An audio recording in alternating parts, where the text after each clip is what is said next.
बिस्मिल्लाह। पापा, आपको पता है ना कि आपका बीपी और कोलेस्ट्रॉल हाई रहता है और डॉक्टर ने आपको चिकनाई वाले खाना खाने से मना किया है। अरे बेटा जी, कभी कभी चलता है। बिल्कुल भी नहीं चलता। अदील, आपको पता है लास्ट वीक हम लोग सोफिया की शादी में गए थे। मेरे लाख मना करने पे उन्होंने मेरी बात नहीं मानी और ऑयली खाना खाया। अरे भाई, घर में तो तुम दोनों जेलर बनी रहती हो, मैंने सोचा बाहर ही कुछ अच्छा खा लूं। हाँ, जब तकलीफ से आधी रात को नींद नहीं आएगी ना तो मुझे और महविश को ही हॉस्पिटल लेके भागना पड़ता है। पापा मम्मी बिल्कुल ठीक कह रही है। मैं बिजनेस के सिलसिले में शहर से हफ्ते महीने बाहर रहता हूँ। मेरी गैर मौजूदगी में अगर खुदा न खास्ता आपको कुछ हो गया तो प्लीज आप एहतियात करें। हिटलर तो चला गया, ये दोनों घर में आ गए। अच्छा भाई, नहीं खाता अच्छा खाना, 2 बजे फीकी डबल रोटी और ये बदमजा अंडा, यही खा लेता हूँ। खुश? ये लीजिए।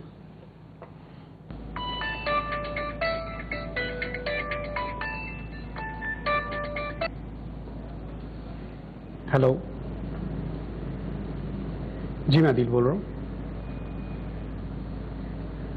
क्या?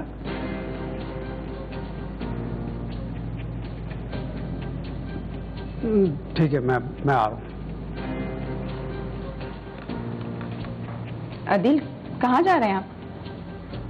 वो ऑफिस के एक जरूरी काम से जाना है मुझे। पर अदील, आप परसों ही तो आए हैं, पूरे 1 महीने बाद। आपको तो रेस्ट करना चाहिए ना। जब मैंने तुम्हें कहा कि मुझे ऑफिस के जरूरी काम से जाना है तो तुम्हें समझ में नहीं आ रही ये बात?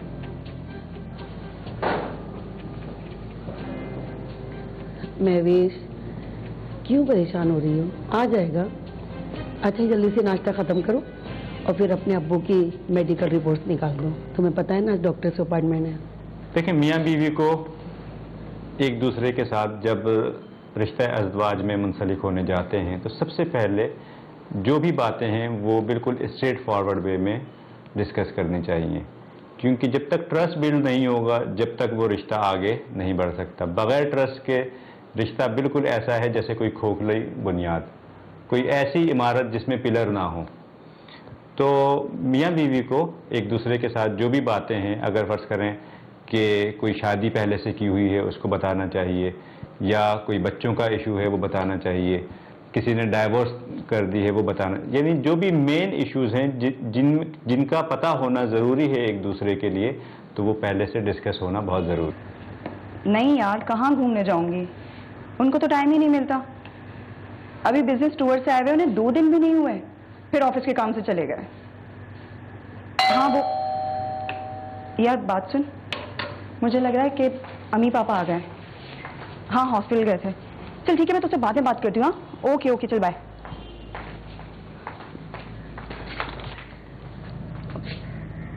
अदील, आप इतनी जल्दी कैसे आ गए ऑफिस से? ये बैग किसका है? आप तो ऑफिस गए थे ना?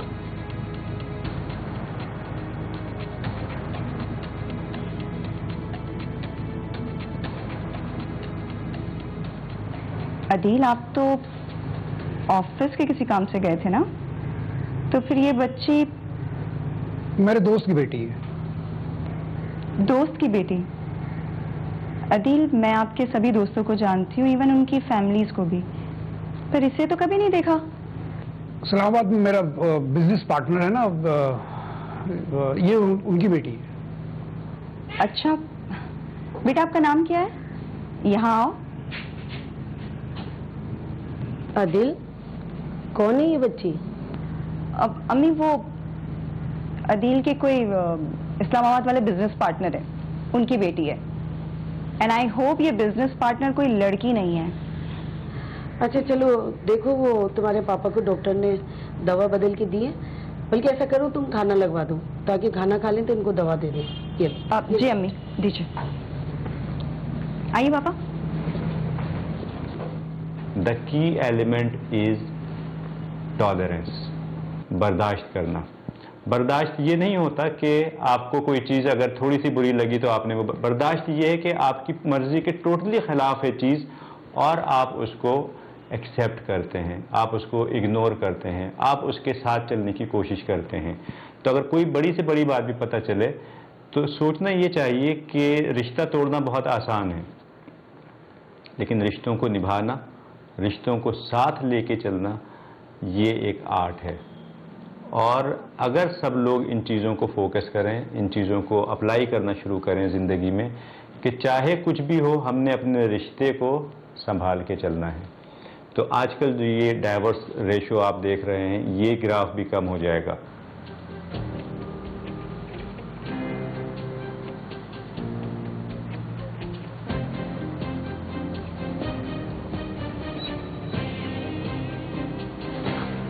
अदिल, देख मैं तेरी माँ हूँ और तेरे चेहरे से अंदाजा लगा सकती हूँ कि तुम मुझसे कुछ छुपा रहा है। नहीं अम्मी, मैं आपसे भला क्यों छुपाऊंगा, बस वो काम की स्ट्रेस है इस वजह से। मैं काम की नहीं, उस बच्ची रुबाब की बात कर रही हूँ। कौन है ये? आपको महवेश ने बता तो दिया था कि मेरी दोस्त की बेटी है बस। तुम महवेश को बेवकूफ बना सकते हो लेकिन मुझे नहीं।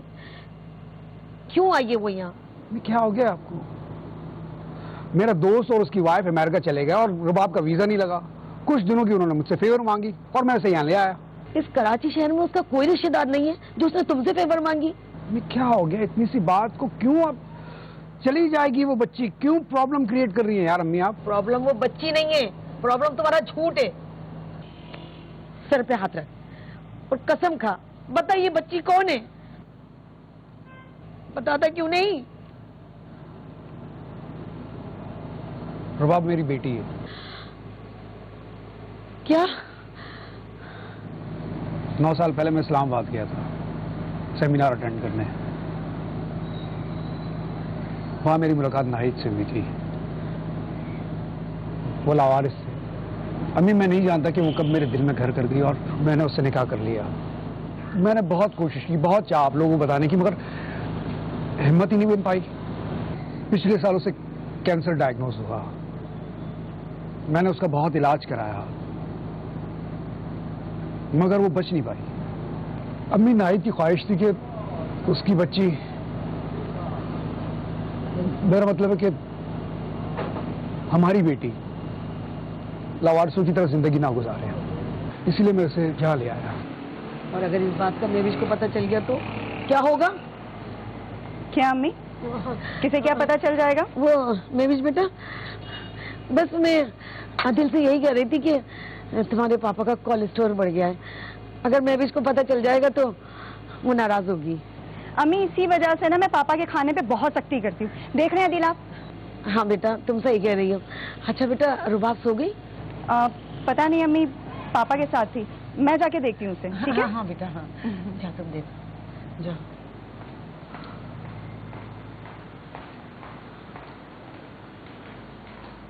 रुबाब बेटा, ये तो बहुत क्यूट है, ये मैं ले लूं? ये मेरा है। बुरी बात, अभी 1 दिन हुआ है उसे आए हुए यार, और तुम्हें वो बच्ची इतनी, तुम्हें उससे प्रॉब्लम होने लग गई है। हर काम का स्ट्रेस और रुबाब की वजह से मैं कुछ ज्यादा ही परेशान हूँ, इसलिए तुम्हें मैंने बुरा भला कहा। अरे वाह भाई, ये तो बहुत क्यूट है, बिल्कुल आपकी तरह। मम्मी ने दिलाया है? नहीं, डैडी ने लाया। और आपको पता है इसका नाम बोजू है। भाई वाह। अरे वाह पापा जी, ये तो आपसे बहुत घुल मिल गई है। चले अच्छी बात है, जब तक इस घर में रहेगी घर जैसी फीलिंग्स आती रहेगी। रुबाब बेटा, ये लीजिए आपके लिए दूध।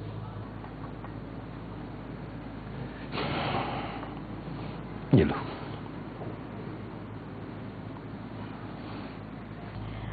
अब रुबाब बेटा, ये तो बहुत क्यूट है, ये मैं ले लूं? ये मेरा है। बुरी बात,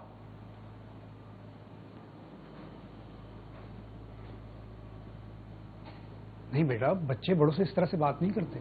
अरे कोई बात नहीं, बच्ची है, आहिस्ता आहिस्ता सबसे घुल मिल जाएगी। अब अदील, आई थिंक पापा जी ठीक कह रहे हैं। रुबाब बेटा, आप दूध पी के सो जाइएगा, ठीक है? चलें अदील।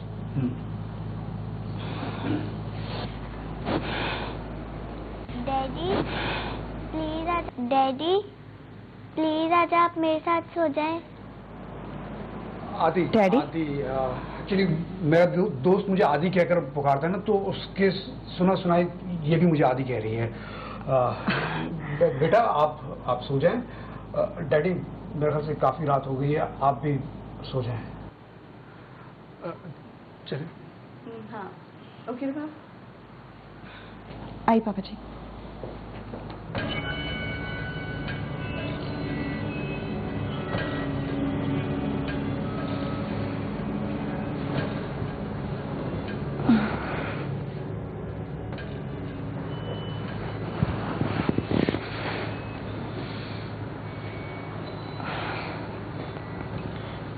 क्या बात है अदील, आप अब तक जाग रहे हैं?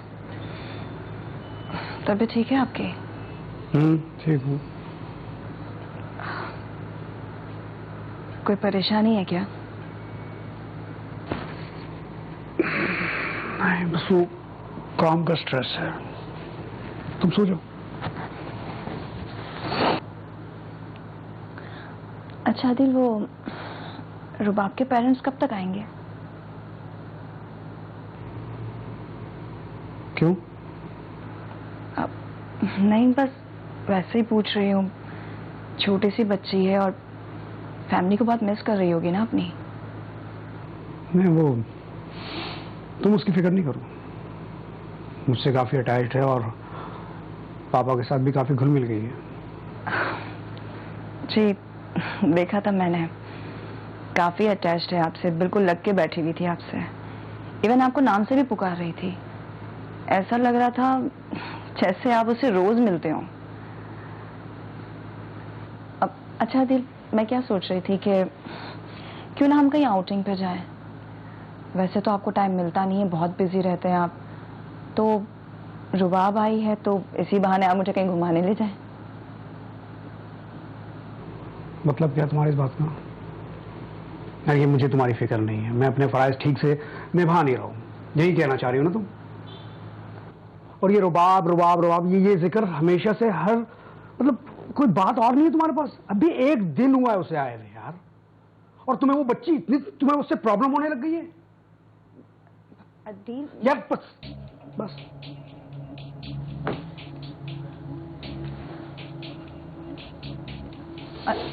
अदील मैं देखें, फर्स्ट करें मियाँ ने कोई बात छुपाई या बीवी ने कोई बात छुपाई। अब वो दोनों रिश्ते अज़वाज में मुंसलिक हो चुके हैं, यानी एक बहुत ही सैक्रेड रिलेशन में दोनों दाखिल हो चुके हैं। तो अब दोनों को अपना दिल बड़ा रखने की ज़रूरत है, बजाय इसके कि छोटी सी कोई बात पता चली या वो बड़ी बात भी हो तो उसको और ज़्यादा बड़ा बना दिया जाए, क्योंकि बात कोई भी है वो छोटी ही होती है। असल चीज़ आपकी ज़िंदगी है, असल चीज़ आपका रिश्ता है। How well you get along with people.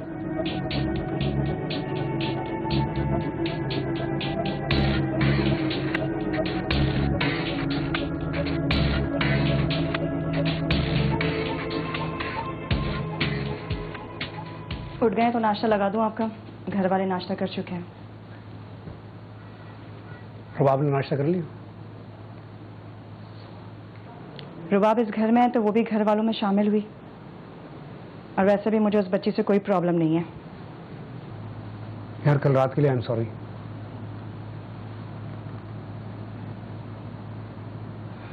मैं विश इधर आओ, मेरे पास बैठो, तुमसे जरूरी बात करनी है। मुझे खाना बनाना है। Mahwish,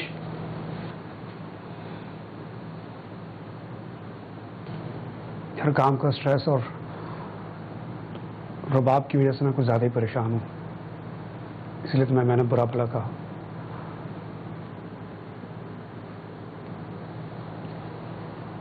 I am sorry. देखो अब तो मैंने कान पकड़ लिए, माफ कर दो प्लीज।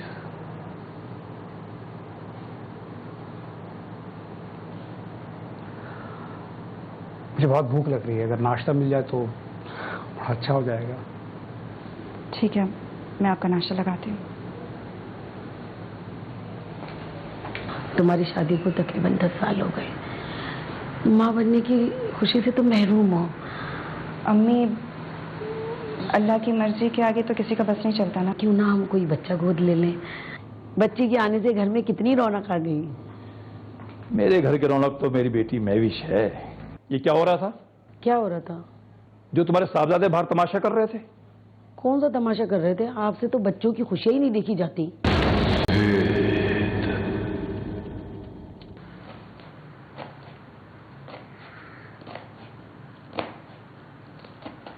महविश बेटा, आज खाने में क्या बना रही हो? अम्मी चिकन का सालन बना रही हूँ। कुछ और बनाना है तो बता दे, बना लूंगी मैं। नहीं नहीं बेटा, ये ठीक है। अच्छा, वो आदिल उठ गया? जी उठ गए, नाश्ता भी दे दिया उनको। वो महविश बेटा, कुछ बात करनी थी। जी अम्मी कहिए ना।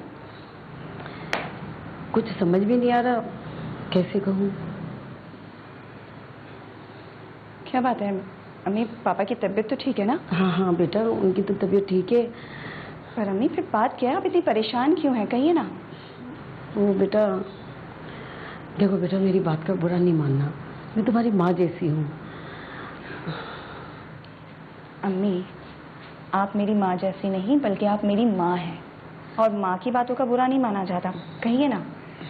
देखो बेटा, तुम्हारी शादी को तकरीबन 10 साल हो गए। माँ बनने की खुशी से तुम महरूम हो, और सारे टेस्ट भी तुम्हारे हो चुके हैं। अम्मी अल्लाह की मर्जी के आगे तो किसी का बस नहीं चलता ना। हाँ बेटा, बस मैं ये कहना चाहती हूँ कि क्यों ना हम कोई बच्चा गोद ले लें। देखो, हजारों बच्चे ऐसे हैं जिनके नसीब में माँ बाप का प्यार नहीं है। शायद उनमें से कोई ऐसा बच्चा हो जिसको माँ बाप का प्यार मिल जाए। लेकिन अम्मी, अरे बेटा, कोई जल्दी नहीं है। अरे जहाँ हमने 10 साल इंतजार किया, वहाँ थोड़ा और सही। बस मेरी बात पे गौर करना। अगर औलाद नहीं हो रही तो कोई ना कोई मेडिकल रीज़न होगी। अब जब मेडिकल रीज़न है तो ये बिल्कुल उसी तरह से है कि अगर किसी शख्स को कोई बीमारी हो, कोई क्रॉनिक डिसऑर्डर हो, कोई क्रॉनिक डिजीज़ हो, तो हम उसको उसकी बीमारी का ताना नहीं देते। बिल्कुल इसी तरीके से अगर इनफर्टिलिटी का इशू है तो हरगिज़ हमारे माशरे में इस तरह से लोगों को पॉइंट आउट नहीं करना चाहिए और इस तरह से मुखातिब नहीं करना चाहिए कि जिसकी वजह से उनकी दिल आज़ारी हो। भाई अदील ने आया अब तक? आ जाएंगे। अरे अभी रुबाब को लेके गया है। वैसे एक बात है, बच्ची के आने से घर में कितनी रौनक आ गई। मेरे घर की रौनक तो मेरी बेटी महविश है। ये बात तो आप ठीक कह रहे हैं।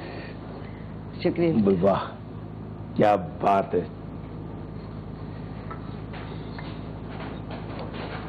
अरे भाई मेरी बेटी आ गई। दादी देखिए, मैं इतने सारे टॉयज लाई हूँ। अरे वाह मेरी जान, इतने सारे टॉयज। अरे भाई वाह, इतने सारे। अरे भाई हमारी बेटी के लिए कुछ लाए? अरे उसके पास सब कुछ तो है, और अगर कुछ चाहिए होगा तो आदिल दिला देगा। वैसे बेटा, सारे टॉयज अपने दादा को दिखाओगी, दादी को नहीं दिखाओगी? वाह भाई वाह, ओहो इतने सारे, वाह बहुत प्यारे। अरे आदिल बेटा, कहाँ जा रहे हो? चाय तो पी लो। आओ, थक कर आए, चाय पियो। बहुत प्यारे। अरे वाह, अच्छे है ना? वाह,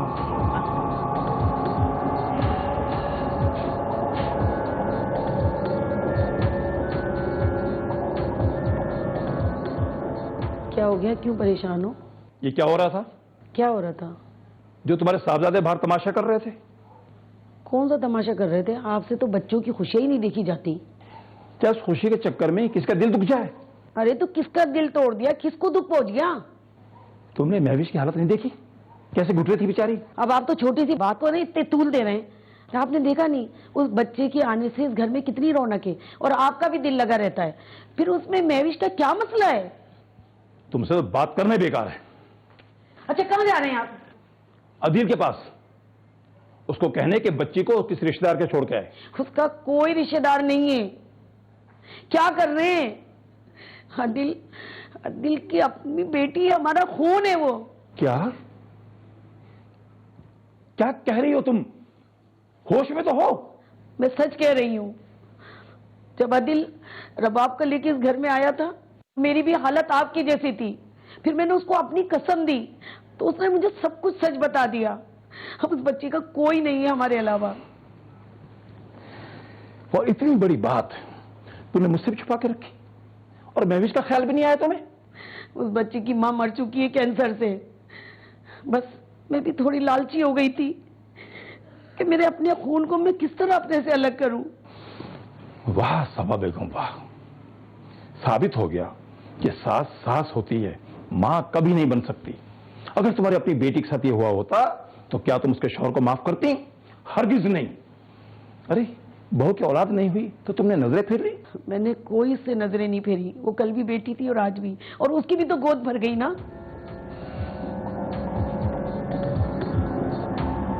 जैसे कि स्टोरी में देख सकते हैं कि वो जो बच्चा है वो उसका अपना खून है और उसकी माँ को भी पता है, यानी दादी को भी पता है। अब वो दोनों माँ बेटे मिलकर तो बच्चे को सही से टेक केयर कर रहे हैं, लेकिन आइसोलेशन में उसकी बीवी चली गई। अब अगर देखा जाए तो ऐसा नहीं है कि हमें हमारा इस्लाम रोकता है एक से ज़्यादा शादी करने से।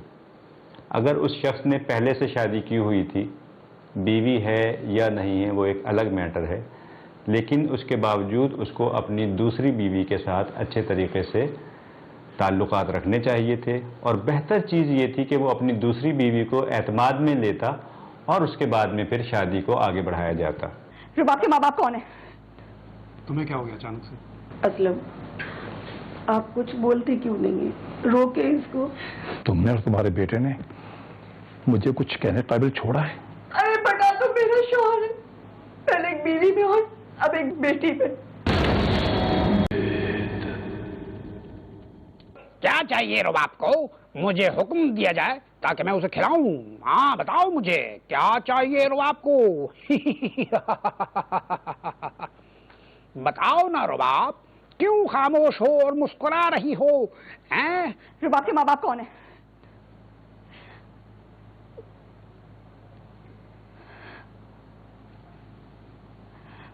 तुम्हें क्या हो गया अचानक से?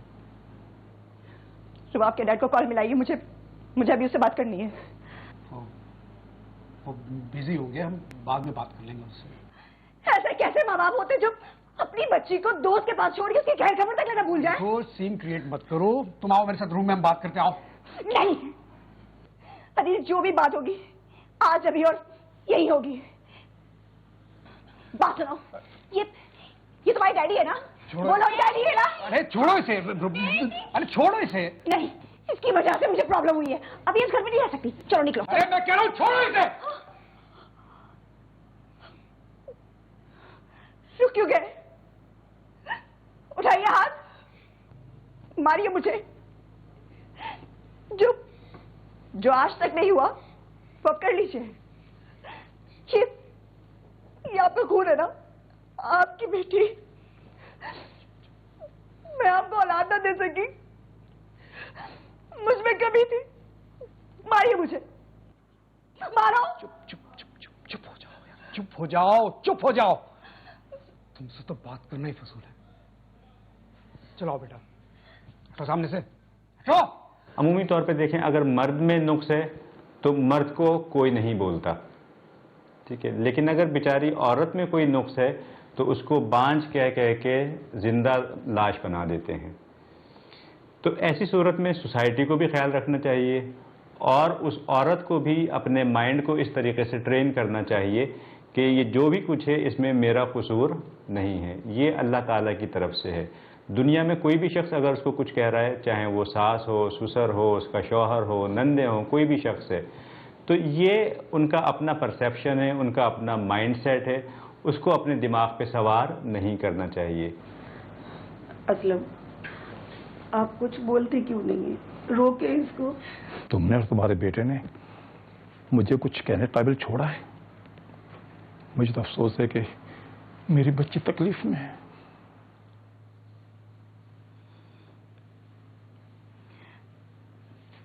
पापा, इसमें आपकी मेडिसिन और उनकी टाइमिंग्स लिखती हैं, प्लीज आप वक्त पे अपनी दवाइयाँ ले लीजिएगा।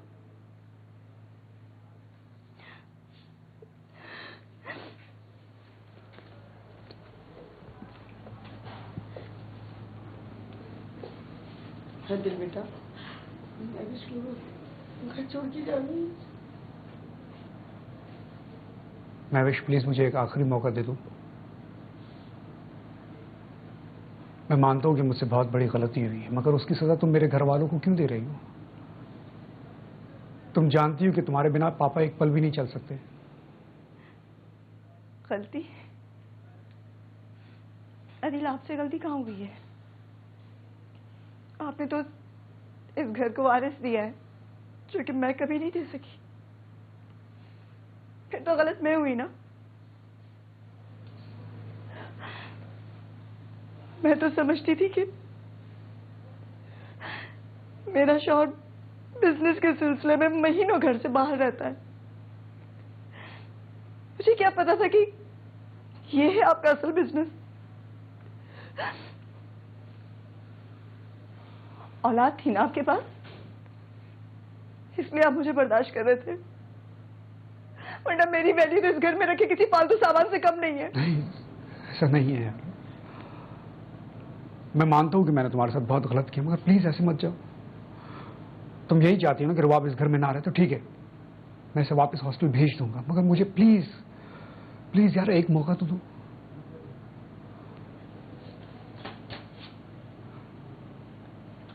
मैं विश, इसमें इस बच्ची का क्या कसूर है यार? यार इसके पास तो ना मां रही है और अब तो बाप भी नहीं रहेगा।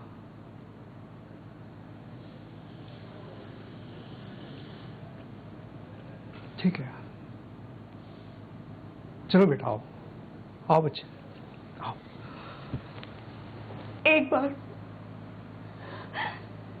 सिर्फ एक बार अगर आपने खुद मुझसे कहा होता ना, तो अनिल मुझे इतनी तकलीफ ना होती। मेरी औलाद के लिए तो आप सबसे ज्यादा मैं तड़पी हूँ, लेकिन आपने मुझे किसी काबिल ही नहीं समझा। अरे बना तो मेरा शौहर है, पहले एक बीवी में और अब एक बेटी में।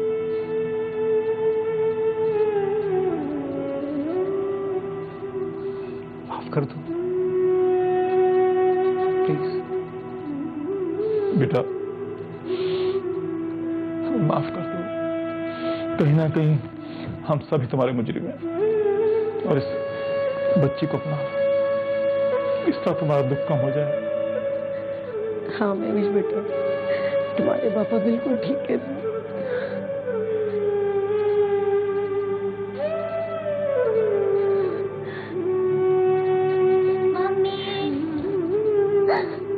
लेकिन जो भी न्यू जनरेशन है उसको मैं सिर्फ एक छोटा सा पैगाम देना चाहूँगा। ज़िंदगी में जब आप एक नए रिश्ते की शुरुआत करते हैं तो सच्चाई से कीजिए, ट्रस्ट के साथ कीजिए। एक दूसरे का एतमाद हासिल करना बहुत ज़रूरी है। जब तक आप लोग सच नहीं बोलेंगे तो वो आप अंदर से डरे रहेंगे, और जब वो सच सामने आएगा तो फिर वो आपके रिश्ते को ख़त्म करने का सबब बन सकता है। तो क्यों ना जो भी कुछ आपका पास है उसको एक दूसरे के साथ डिस्कस करें, और उसके बाद हम आहंगी के साथ नई ज़िंदगी को शुरू करें।